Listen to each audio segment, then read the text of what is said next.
राहुल जी संघर्ष करो, हम तुम्हारे साथ हैं। सोनिया गांधी, पटेल सब आगे बढ़ो, हम तुम्हारे साथ हैं। इमरान खान सब आगे बढ़ो, हम तुम्हारे साथ हैं। आशीष गिरी आगे बढ़ो, हम तुम्हारे साथ हैं। सत्यजित में आगे बढ़ो, हम तुम्हारे साथ हैं। सत्यजित में आगे बढ़ो, हम तुम्हारे साथ हैं। तो फोटो स्टार्ट करते हैं। हाँ ऑफिस साहब बताइए कि आज हम देख रहे हैं कि बेरोजगार दिवस मनाया जा रहा है कांग्रेस की तरफ से, और कांग्रेस हाईकमांड ने बाकायदा ये ऑर्डर मतलब प्लेस किया है कि जितने भी कांग्रेस के जहाँ संगठन है इस दिवस को मनाया जाए। आप लोग कैसे मना रहे हैं इसको मुंब्रा में? सर आज जैसे हमें महाराष्ट्र प्रदेश युवा कांग्रेस से अभियान मिला है, प्रोटोकॉल मिला है कि हर एक ज़िला में, हर एक शहर में एक छोटा दिवस मनाया जाएगा, जिसे आज हम सेलिब्रेट कर रहे हैं। एक छोटे से बेरोजगारी दिवस जिसे बोला जा रहा है। युवा कांग्रेस और हमारे सारे रिस्पेक्टेड सीनियर्स कांग्रेस के सारे हर जगह पर शामिल है कि ये अभियान को सक्सेस किया जाए।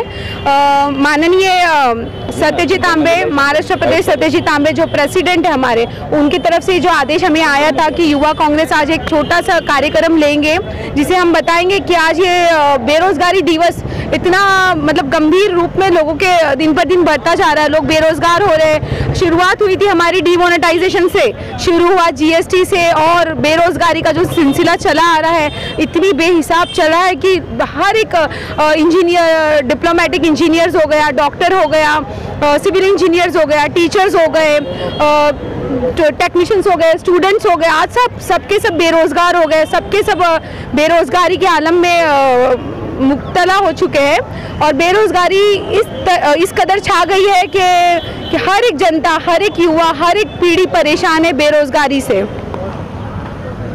जैसा कि सरकार ने वादा किया था कि हर साल 5 करोड़ लोगों को रोजगार दिया जाएगा, और पिछले दिनों मुख्तार अब्बास नकवी जो सेंट्रल मिनिस्टर हैं, कैबिनेट मिनिस्टर हैं, उन्होंने बयान दिया कि अभी 10 साल तक या 20 साल तक अभी रोजगार पैदा ही नहीं हो सकता। इसको आप कैसे देखें?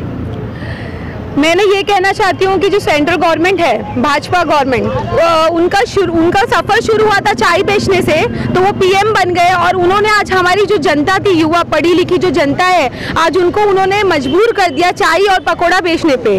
उन्होंने इस कदर मजबूर कर दिया कि उनकी डिग्री फेल हो चुकी है, उनका एजुकेशन फेल हो चुका है, उनकी काबिलियत फेल हो चुकी है। बेचारे वो इतने बेरोजगार हो चुके कि उनका बस फाइनेंशियली जो उनका जो बैकअप था वो भी अब खत्म हो चुका है। तो जीने के लिए अब कोई रोजगार नहीं बचा है। अगर वो रोजगार नहीं देंगे तो हम इंडिया की इकोनॉमी को नहीं चला पाएंगे। आप देखा जा रहा है कि पहली डिमोनेटाइजेशन से शुरुआत हुई थी, जीएसटी से लेकर और भी कितनी सारी चीज़ें बीच में आई है, तो उस चीज़ से लेकर युवा जनता इतनी परेशान है। तो बेरोजगारी का जो गिर रही है, इसको मतलब क्या किसको जिम्मेदार समझती है? बट गलत पॉलिसियाँ, उनके गलत फैसले। देखिए, सरकार जिसे देखना चाहिए, तवज्जो करना चाहिए कि आम जनता आज जो परेशान है रोजगार से, तो जीडीपी गिराकर, जीएसटी बढ़ाकर अगर वो जनता को बर्बाद करना चाहते हैं, तो ये तो उनका कोई अमेंडमेंट एक्ट ही नहीं हुआ कि वो कुछ लागू कर रहे कि जनता पर जो परेशानी का सामना कर रही है उसे रिलीफ मिले।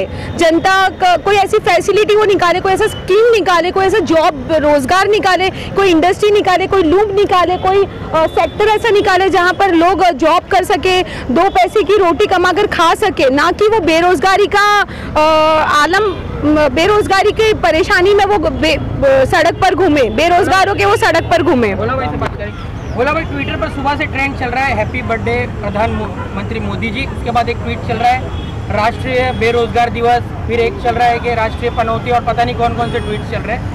और बताया जा रहा है कि बर्थडे से ज़्यादा ये ट्वीट जो बेरोजगारी के ये सब ट्वीट चल रहे हैं ट्विटर पर। और ट्विटर हैंडल आप जानते हैं कि ट्विटर एक ऐसा सोशल मीडिया माध्यम है जिससे आप बड़े से बड़े को अप्रोच कर सकते हैं, छोटे से छोटे को अप्रोच करते हैं। एज ए अपोजिशन इस देश में कांग्रेस है, और कांग्रेस के एक डायनेमिक लीडर के तौर पर आज जाना जा रहा है राहुल गांधी जी।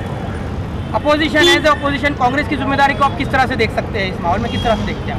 नहीं, हमारे राहुल जी तो जैसे शुरू से ये अपोजिशन लीडर के नाम पे जो है वो कर ही रहे हैं, आवाज़ उठा रहे हैं सब। लेकिन उन लोग जो है बीजेपी गवर्नमेंट जब से आए, जब से वो बर्थडे मना रहे, विदुषी की यात्रा कर रहे हैं, जैसा गांव के जैसे नाम थे वो बदली कर रहे हैं, तो ये इनका दूसरा कुछ काम नहीं। इनको बेरोजगार जो थे उनको यानी जवानों को जो है उन लोग जो काम देने वाले थे 2 करोड़ की, जैसा भाई ने बताया 5 करोड़ 2 करोड़ का जो बात हुआ था, 12 करोड़ लोग बेरोजगार हो गए भारत में। 12 करोड़ तो बेरोजगार हो गए, लेकिन 2 करोड़ लोगों को तो नौकरी देने वाले थे हर साल ना इन लोग, तो वो तो इनका जुमला ऐसे हर बात में हम लोग बोलते हैं, लेकिन वो जुमलेबाजी है इनका।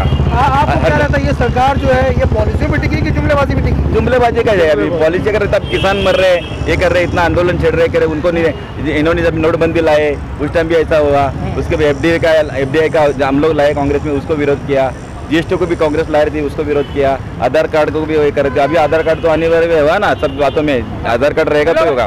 बोला भाई आखिरी में एक छोटा सा सवाल, कहीं ना कहीं 2014 से लेके अब तक जब बीजेपी मजबूत हुई, बीजेपी ने एक प्रोपेगेंडा चलाया, हिंदू मुस्लिम प्रोपेगेंडा, उसके बाद में मजहब के नाम पे इन्होंने राजनीति की, लेकिन तब से लेके अब तक हम देख रहे हैं कि चाहे कांग्रेस हो चाहे दूसरी सेक्युलर पार्टियां, वो विपक्ष अब भी उतने उस तरीके से मजबूत नहीं है जितना मजबूत होना चाहिए बीजेपी के खिलाफ।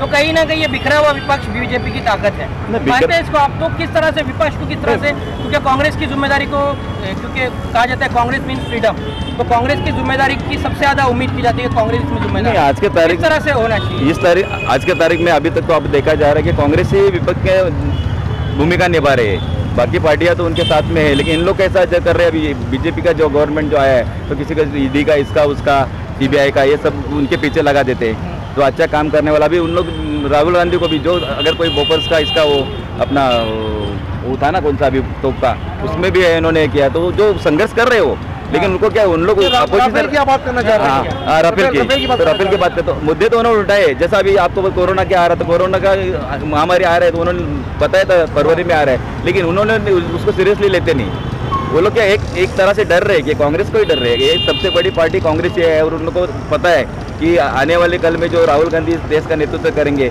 तो उनको उभरने नहीं दे रहे उन लोग, और बेरोजगार को और बेरोजगार कर रहे हैं इन लोग, और क्राइम जो बढ़ रही है ना, तो बेरोजगार जो हो रहे बच्चे, तो हमको अगर काम धंधा नहीं मिलेगा, तो अभी लॉकडाउन में तो इन्होंने लॉकडाउन का बहाना है ना, आंदोलन करने और जैसा आपने हिंदू मुस्लिम की जो बताया, तो उनके पास अभी मुद्दे कहाँ रह गए, राम मंदिर बन गया, वो बन गया, फिर वो कश्मीर का मुद्दे, सब अभी इनके पास मुद्दे नहीं है। तो आप ये कहना चाह रहे हैं कि मतलब बीजेपी सरकार जो सब चला रही है वो सिर्फ मतलब ध्रुवीकरण कर रही है, और धर्म के नाम ध्रुवीकरण का ही चल रहा है अभी। देखो अभी ऐसा अगर वो अच्छा, एक इल्जाम और हमेशा कांग्रेस लगा कि इसने तुष्टिकरण किया हमेशा, अब आपको क्या लगता है ये जो नाम बदली किया जा रहा है, ये जो ये कैसी सियासत? नाम बदली करने से लोगों को अभी पेट भर रहा है क्या? उससे बेरोजगारी बढ़ रही है, उनको काम धंधा दो ना, ये नाम बदली करने से क्या होने वाला है? अभी देखो अभी 4 साल रहा उनका मुख्यमंत्री, हर जगह बदला, उत्तराखंड में बदली कर रहे, गुजरात में बदली कर रहे, आए कर्नाटक में बदले, तो ये क्यों उनको आया क्यों टाइम ऐसा?